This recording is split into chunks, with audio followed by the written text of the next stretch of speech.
So, hello, everyone. This is our presentation on dyslexia and supporting. It is by Virginia, Gloria, Suzette, and myself, Tiffany.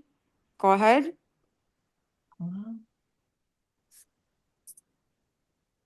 So, welcome to our presentation again. And our agenda is, dyslexia and its significance, importance in early childhood environments, recognizing and addressing this condition in children from birth to 8. That is vital.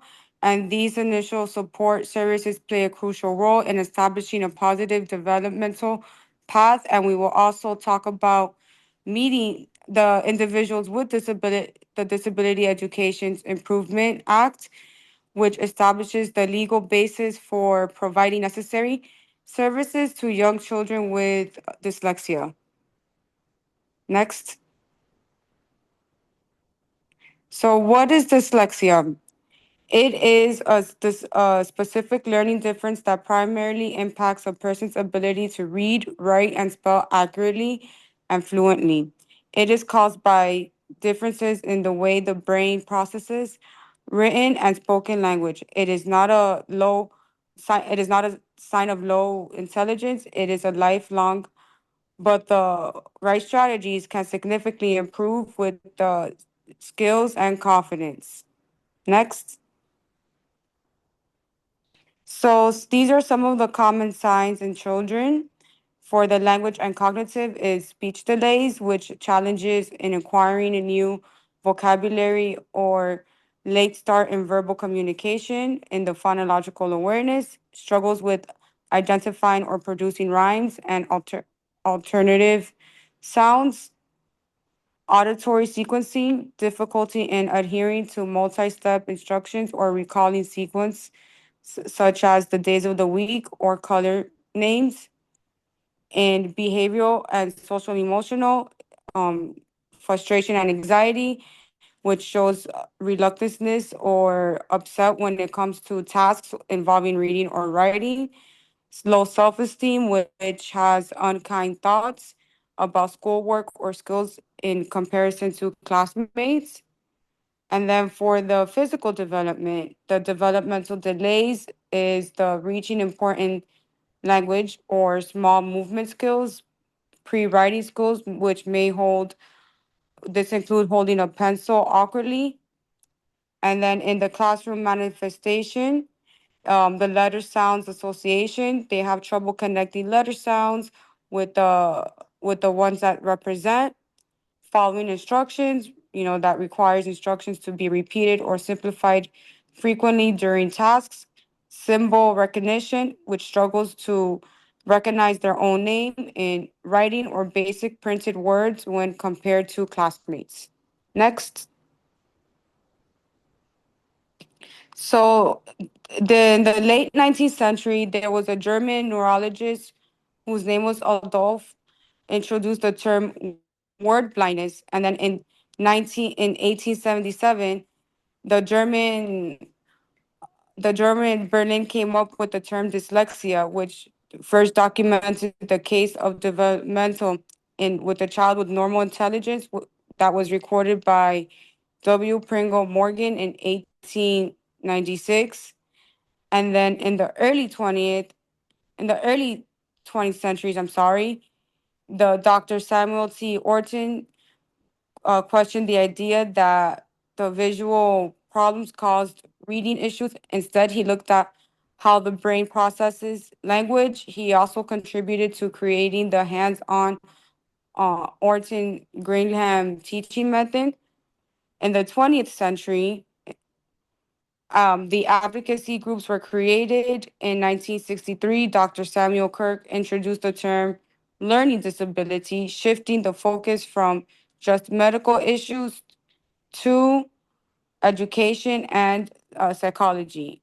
And then in the late 20th century to the present, the legal recognition came from the US laws like the IDEA, and which is the Individuals with Disabilities Education Act, which requires special education service.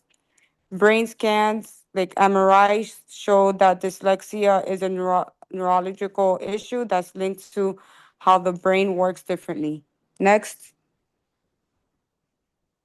Okay, so I'll be presenting on legal and inclusion in dyslexia. So in Florida, children showing signs of dyslexia may qualify for support through two legal plans.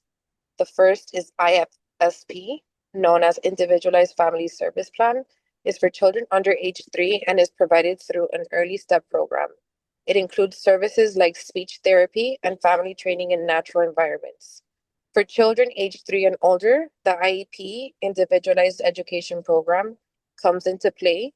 Dyslexia is recognized as a specific learning disability under Florida law. The IEP outlines personalized goals, accommodations, and services. Next slide. Inclusive education means every child feels supported and valued.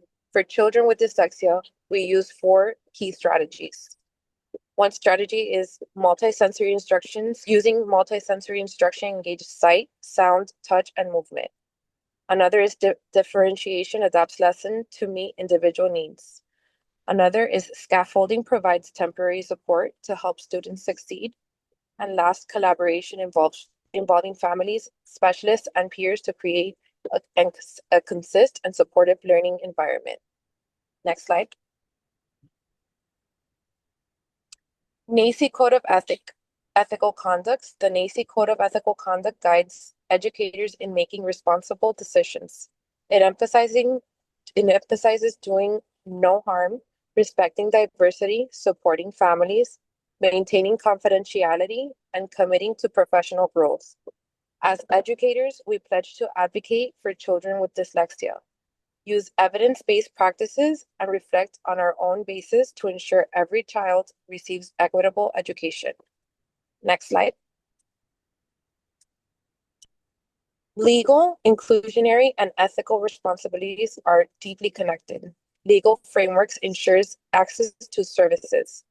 Inclusionary practices promote equity in the classroom, and ethics guide us to act with compassion and professionalism. Together, these elements help us create a learning environment where children with dyslexia can thrive academically, socially, and emotionally. Supporting children with dyslexia isn't just a legal obligation, it's a moral and professional responsibility. Next slide. So when we're talking about modifications change what the student is expected to do. For example, a student with dyslexia might read a simplified version of a passage or have a shorter spelling list. Instead of writing full sentences, they might be allowed to draw or dictate their response. This doesn't mean they're not learning. It just means the task is set at their instructional level. Modified work is often graded differently or aligned to personalized goals. Next slide. On the other hand, accommodations don't change the learning goal. They just change how the student gets there. So instead of lowering the expectation, we give them different ways to access the content with different tools. A student might use text-to-speech, audiobooks, or colored overlays when reading. Or during writing tasks, they might use speech-to-text or fill in a sentence starter instead of writing from scratch. The key here is it's the same goal, but a different pathway. Next slide. Instructional strategies across age groups.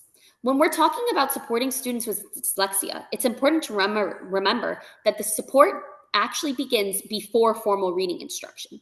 When we're looking at birth to 2, the focus is on building early sound awareness. This will include things like rhyme, rhythm, clapping syllables, and labeling everyday objects.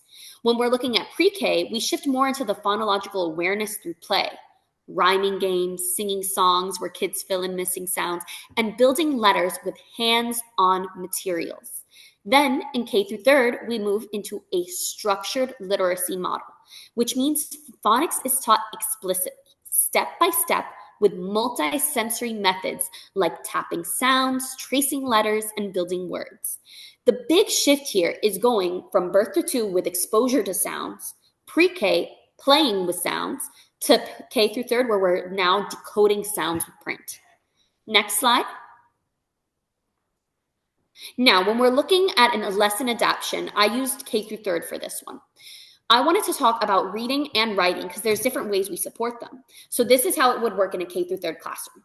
Let's say the assignment is to read a nonfiction passage and write 3 facts. On the reading side, accommodations might include things like text-to-speech or picture-supported vocabulary. If needed, a modification could also be a simplified passage. On the writing side, accommodations might be a graphic organizer with sentence frames or using speech to text. If that's still too much and they need more support, a modification could be drawing or verbally sharing 2 facts instead of writing full sentences. Here, the accommodations give access. Modifications actually adjust the expectation. Thank you. Next slide. Okay, circles of support. Supporting children with dyslexia takes more than one person. It takes circles of support. These circles include families, peers, and school staff who each play a unique role in helping a child succeed. Families can build strong home literacy routines, use audiobooks to make stories more accessible, and encourage multisensory play like tracing letters or singing rhymes. Peers provide encouragement through buddy reading, echo reading, or small group project that builds confidence.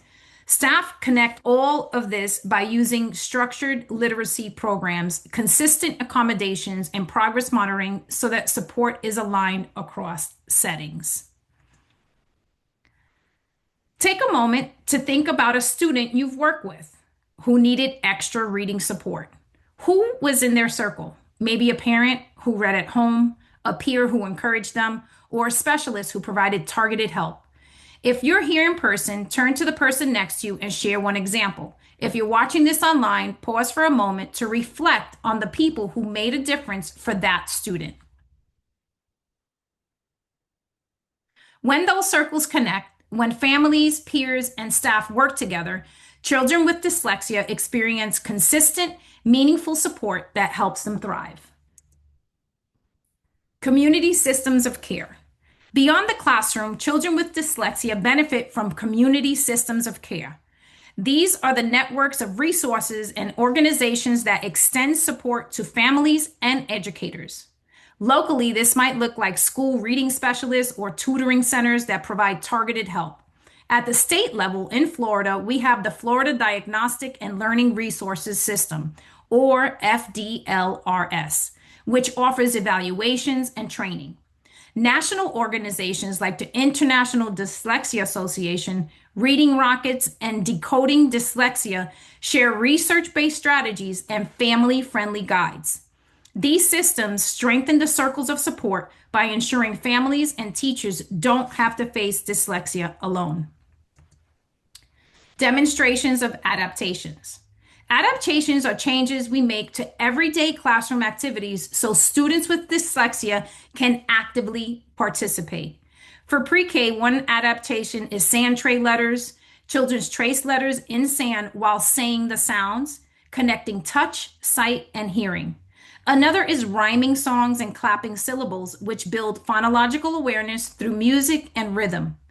Even movement games where children act out letter shapes with their bodies make early literacy playful and accessible.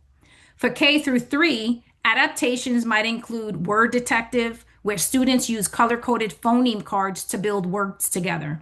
Sound boxes or Elkanon boxes help children break words into sounds using counters.